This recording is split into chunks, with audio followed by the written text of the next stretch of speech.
আসসালামু আলাইকুম। আজকে পাকিস্তানে আরও একটা বিষয় ঘটছে এবং এই ভিডিওতে আপনাদেরকে বলবো যে আগে যে ভিডিওটাতে আমি বলছিলাম যে ভিসা আর পাসপোর্টের বিষয়ে বাংলাদেশিদের। আজকে আমার পাকিস্তানের ভিসা প্রায় শেষ হওয়ার মুহূর্তে আর কয়েকদিন আছেই। তো নতুন আরেকটা দেশে যাওয়ার প্ল্যান করতেছি। তো গেছিলাম হচ্ছে মোটর সাইকেলে। তো মোটর সাইকেলে যখন গেছি, যে ডিপ্লোম্যাটিক যে এরিয়াটা আছে ওই এরিয়াতে মোটর সাইকেল অ্যালাউ না। তো পাকিস্তানের যে আর্মি আছে তাদেরকে বললাম যে বাংলাদেশ থেকে আসছি, তো আমি তো পাকিস্তানে প্রায় ভ্রমণ শেষ, এখন ওই দেশে যাব। তো মোটর সাইকেল নিয়ে যাইতে পারি? পরে বলতেছে আপনি বাঙালি? আমি বললাম জি। তো এটা বলার মাত্র বলছে আচ্ছা ঠিক আছে ঠিক আছে যান। মোটর সাইকেল নিয়ে গেলাম।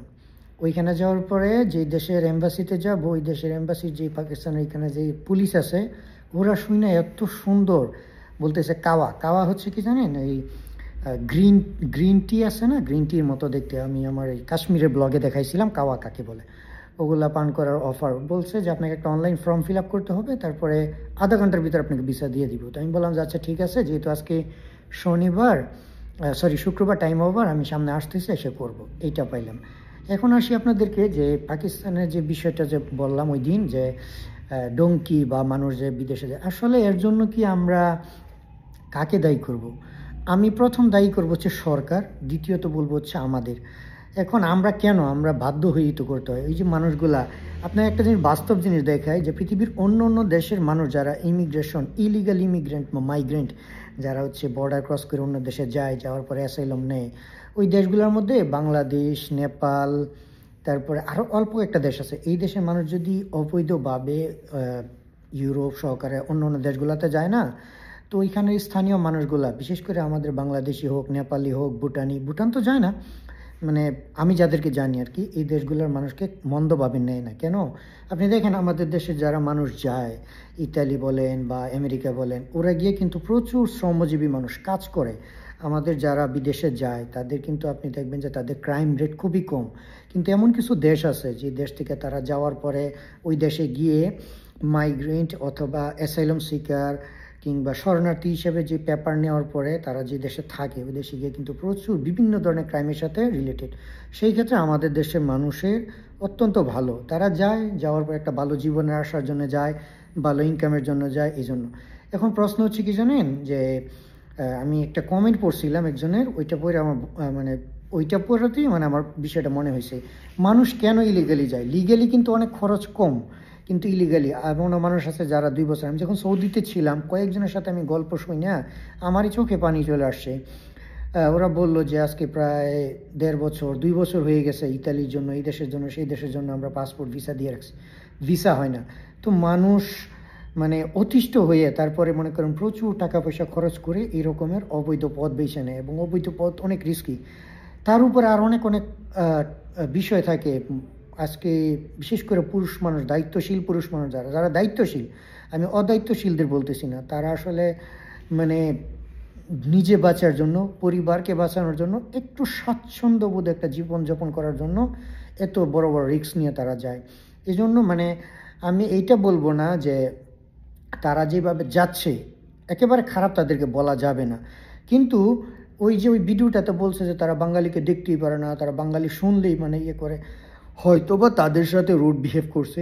আমি ওই ভিডিওতে বলছি যে তাদেরকে ব্যাক করে দিছে, তাদের কাছ থেকে প্রপার তথ্যাদি পায় নাই ইমিগ্রেশন অফিস, ওইটা ঠিক আছে, কিন্তু তাদেরকে আঘাত করবে, টাকা নিয়ে আসবে, দুনিয়া উল্টে গেলে আমি এটাকে সমর্থন করব না, এবং আমি এটা সব সময় দাবি করব যে এটা সুস্থ বিচার হওয়া উচিত, এবং এটা তদন্ত করে সততাকে যাচাই করা উচিত। তো এই বিষয়টি আর কি, মানে আজকে আমার 2 দিন যাবৎ মানে মাথায় ঘুরপাক খাচ্ছে যে এই বিষয়টা নিয়ে একটু কথা বলা দরকার। আর আমি পরবর্তী দেশে যাওয়ার প্ল্যান করতেছি। পাকিস্তানে একটা লম্বা সময় থাকার প্ল্যান ছিল, কিন্তু পাকিস্তানের পরবর্তী আরেকটা প্ল্যান আছে গরমের সিজনের উপরে। তো দেখি, মানে এই জন্যই মূলত আজকে 2 দিন ধরে কোনো ব্লগ টগ নাই বা কোথাও যাচ্ছি না, দৌড়াদৌড়ি করতেছি এখান থেকে সেইখানে ভিসা টিসার জন্যে।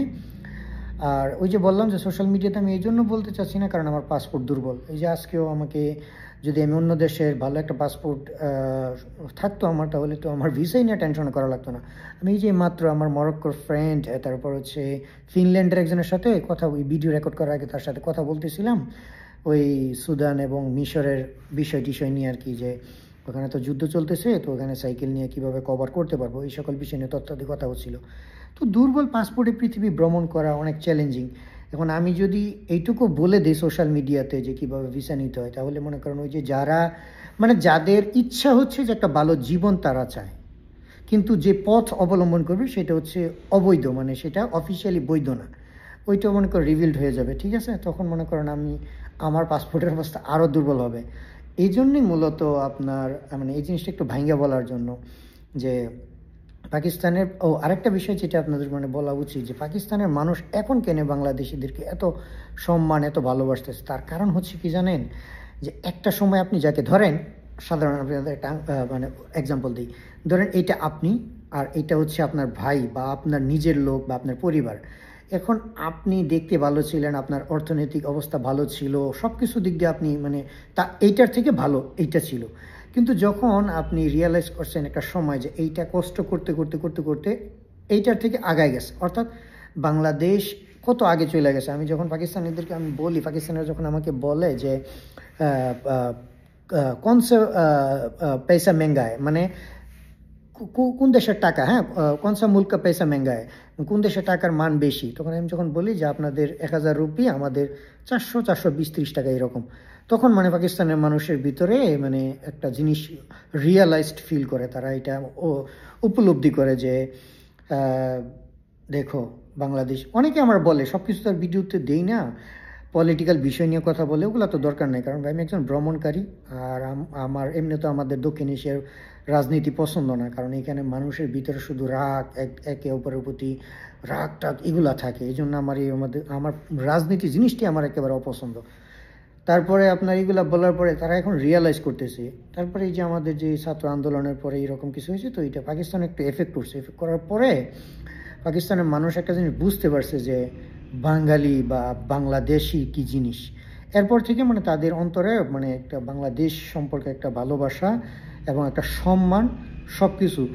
আর বিশেষ করে পাকিস্তানের মানুষ মুসলিম দেশগুলো যেগুলো আছে ওগুলোর অধিকাংশ মানুষকেই তারা মেহমান হিসাবে নিয়ে নেয়, বা অমুসলিমদের জন্য ভালো। আপনি দেখবেন যে বিদেশের বিভিন্ন দেশের নাগরিকরা আসে পাকিস্তানে, এসে অনেক অনেক আতিথেয়তা পায়, কিন্তু তারপরেও যে মুসলিম হলে তারা এটাকে, যেমন আপনি বাংলাদেশ বলেন, সোমালিয়া বলেন, তারপরে আপনি বলতে পারেন সৌদি আরব, মিশর, তারপরে হচ্ছে আপনার এইদিকে আজারবাইজান, কাজাখস্তান,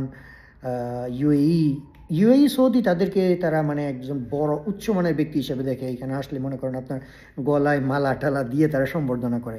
বাট আমরা যারা আছি তারা হচ্ছে যে একটা বন্ধুত্বপূর্ণ সম্পর্কের মধ্যে যে থাকে না, যে একটা বন্ধু কিন্তু তারপর মেহমান, এই ধরনের ভাবে তারা ট্রিট করে। এটাই হচ্ছে মূল বিষয়। যে আমি আমি গেছিলাম একটা মার্কেটে আমার একটু কাজের জন্য, ওইখানে যাওয়ার পরে বলতেছে যে আপনি জিনিস কিনেন না কিনেন, চায় সায় তো পিও, এরকম বলে, যে চাটা পান করেন এরকম বলতেছে।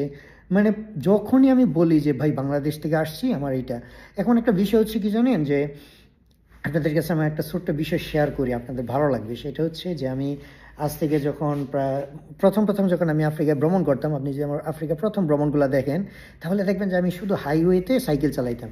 তো আমার এক কানাডিয়ান ফ্রেন্ড আমাকে মেসেজ দিয়ে বলতেছে যে মাসুদ, তুমি তো শুধু সাইকেল চালাও, ভ্রমণ করো কি? আরে তোমার তো উচিত হচ্ছে মানুষের সাথে এনগেজ করা, মানে অভ্যন্তরীণ অঞ্চলগুলোতে যাওয়া, গিয়ে ওইখানে গিয়ে মানুষের সাথে গল্প গুজব করা, এটা নিয়ে অ্যাডভেঞ্চার। এরপরই আমি হাইওয়ে থেকে অভ্যন্তরীণ রোড, যেটা আপনারা দেখেন না, যে গ্রাম টাম সব কিছু এক্সপ্লোর করতে পারি আমি। ওই যে মেসেজটা দেওয়ার পরে ওইটা আমার মাথায় কাজ করছে। এই জন্য মনে করেন অন্য ট্রাভেলার আমার মধ্যে একটু পার্থক্যতা দেখবেন, যে অন্য ট্রাভেলাররা চাইলেও কিন্তু যে লোকাল মানুষের সাথে কিভাবে এনগেজ করতে হয়, তাদের সাথে গিয়ে কীভাবে অ্যাটাচড হইতে হয়, কথা বলতে হয়, গপসপ করতে হয়, ওইটা কিন্তু সবার মধ্যে আসে না। আলহামদুলিল্লাহ, আল্লাহর কাছে শুকরিয়া, এটা আমার মধ্যে আসে এবং এটা কাজ করে, এবং এটাকে আমি আগে নিয়ে যাইতেছি এবং এটা আমার মতো করে।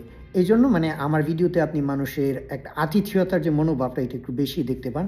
এখন যে আপনি আপনার মন আপনার চিন্তা চেতনা আপনি কিভাবে জাজ করবেন, হ্যাঁ, পাকিস্তানকে বা অন্য ইয়েকে, এটা আপনার খুশি। বাট আমি একটা জিনিসই করি যে ভাই 2 দিনের দুনিয়া, আমি জানিও না এই যে ভিডিওটা তৈরি করার পরে আমি কি আপলোড দিতে পারবো, আপনাদেরকে দেখাইতে পারবো, এটার কোনো গ্যারান্টি নাই। আমি মুসলিম মানুষ, আল্লাহর উপর ঈমান আছে, আমি সবসময় রেডি আছি এই দুনিয়া থেকে চলে যাওয়ার জন্যে।